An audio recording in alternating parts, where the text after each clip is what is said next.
So this is Alan Berger back again with Bowling Over 50. Our last video we talked about how to get loose and get warm to get ready for practice, and now we're going to look at how to determine what ball to use on the lane when you first start practice.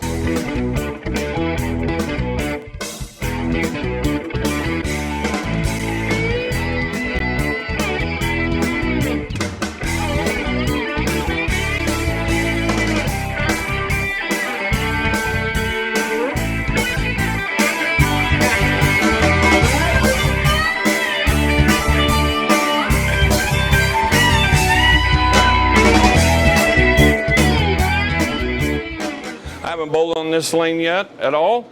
It is a burned up house shot from last night, which were a 5-man team, so it is going to be a little trickier today. So the first thing I'm going to do is I'm going to pull out a symmetrical ball. So there's really 4 kinds of balls. There's a symmetrical pearl, shiny ball, a symmetrical solid, an asymmetrical shiny ball, and an asymmetrical dull ball or solid ball. And I normally pick up a symmetrical ball to start because I like a smooth shape. I don't like a whole lot of downlane hook. So symmetrical balls tend to be a little smoother. And we're going to talk a little bit about that today and looking at shapes and determine what kind of ball you need to be throwing and where you need to be throwing it. So I haven't thrown anything, so I'm going to do something which I call walking the ball. My best friend Bill also kind of coined this phrase. I just kind of start off the approach and just start walking. And as I'm walking, I put my fingers in the ball. Doesn't matter how many steps I take, and I just swing the ball and let the ball go. I am going to watch the ball go down the lane to make sure I know what's going on with it and I can see the shape of the lane and where the ball is actually hooking.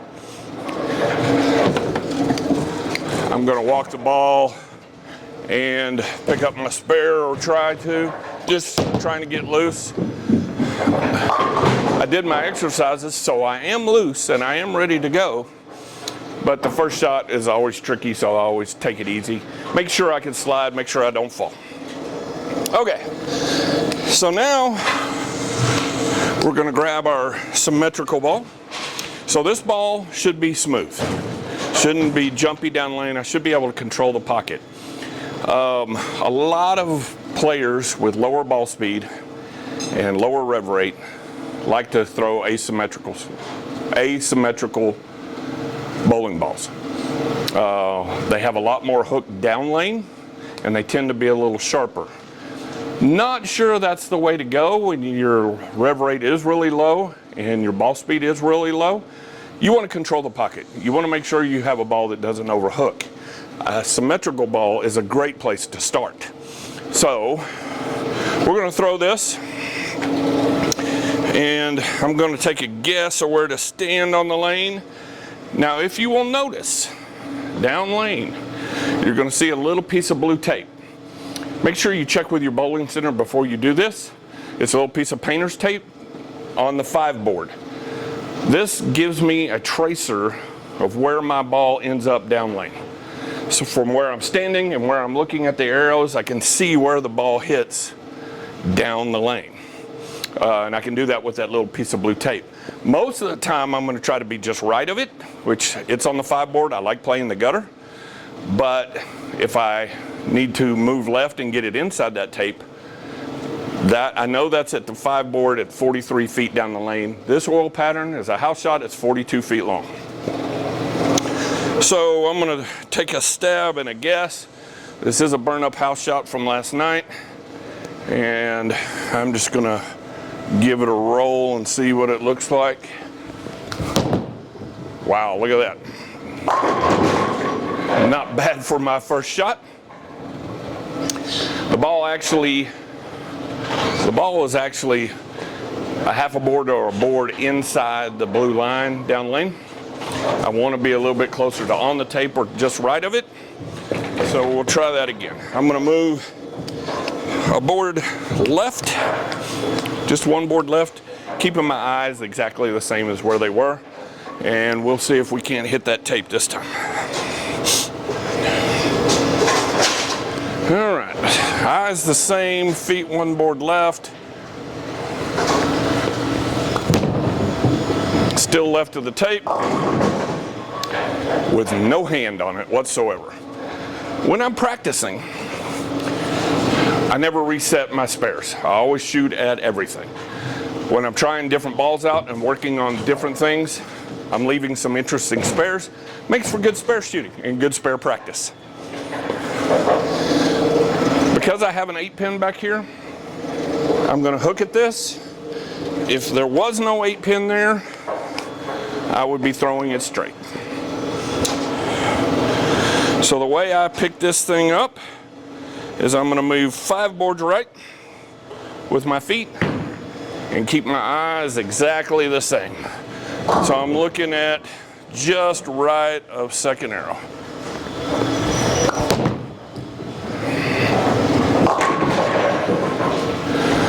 I stuck just a little bit, missed a little bit to the right, but that's fine.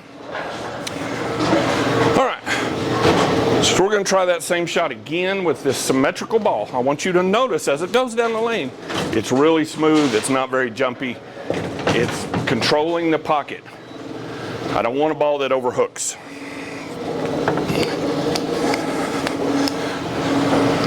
All right, same place. I'm actually standing on the 4th dot, well, 1 dot left of the middle dot, and I'm looking at 9.5 at the arrows, trying to get it down to 5 down lane. Pretty good.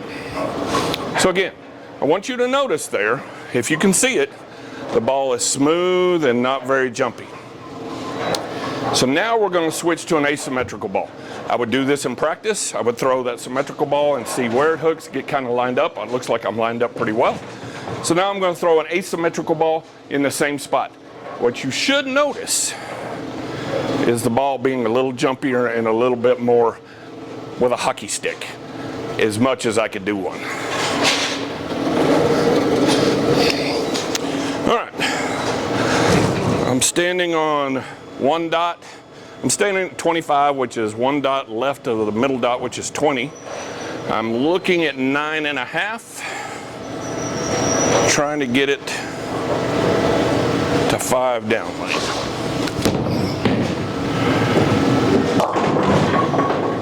Okay. Kind of missed it at the bottom again. I have that problem. I think we all do. So missed it a little bit at the bottom.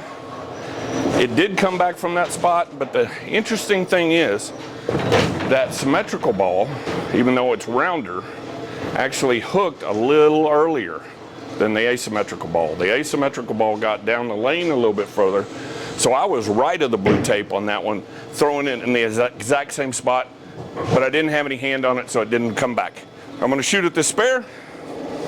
I've got an 8-pin back there, so I am going to throw a hooking ball at it. I'm moving 5 boards right, keeping my eyes the same. I do know that I'm going to probably miss a little to the right. Not bad. And I picked it up. Again, if I didn't have the 8-pin there, I wouldn't be hooking at that spare. All right, we're going to try that again with the asymmetrical ball. What I want you to see here, symmetrical ball smooth, asymmetrical ball a little bit more hockey sticky. Not real sure that that's a word, but a little more angular. We'll go with that. Still, 1 dot left, I'm standing at 25. I'm looking at 9.5. Oh, that looks pretty good. I hit 6.5 down lane, rolled over 9.5 board. That looked really good. It hooked up a little earlier. Again, this is a burn up house shot. All right, so what I'm going to do now is I'm going to decrease my ball speed a little bit and decrease my rev rate a little bit so you can see how these balls react symmetrical versus asymmetrical with a little slower and a little less hand. And what I mean by hand is I'm not trying to hook it as much. All right, we're going to stay in the same spot because it's hooking a lot right now. I'm going to throw it a little slower and a little less rev rate.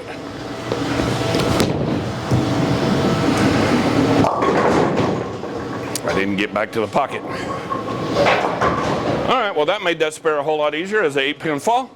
So again, I'm practicing. I'm going to throw at spares, at everything. So I am going to make an attempt to pick this up. We're going to stand there and go here, and let's see if we can get her. That looks pretty good. Oh, very, very close. All right, one more time with the asymmetrical ball. I'm going to move a little bit further to the right, still keeping it slower. I'm going to make a 2-in-1 move. 2 with my feet, so I'm going to be standing on. I'm going to be standing on 22.5. I'm going to move my eyes one board right, so I'm at 8.5 at the arrows. A little slower ball speed and a little less rev rate. That looks pretty good. Bam. Okay. Okay, I left a 10-pin. It was a flat 10, so I'm going to go ahead and pick up my spare or attempt to. Been having a little trouble with my 10 pins lately. It's all a mental thing, and I've been doing that right there. That's all right. I'll keep working on it. I'll have it down by the end of the night. All right, one more time. Asymmetrical ball, slower ball speed. I've moved a little bit right. I'm going to take a little hand out of it. That way you can kind of see an asymmetrical ball with a little less speed and a little less rev rate. Standing at 22.5, looking at 8. Boom. So now what I'm going to do is the exact same thing with a symmetrical ball. What you should see is the ball be a lot smoother shape, a lot less hook down lane. Again, looking at my tracer down lane, at 5, that last one was a little left of that. It hooked up a little early. Again, burn up house shot. So here we go. Little less speed, little less hand, so you can get an idea of what a symmetrical ball should look like.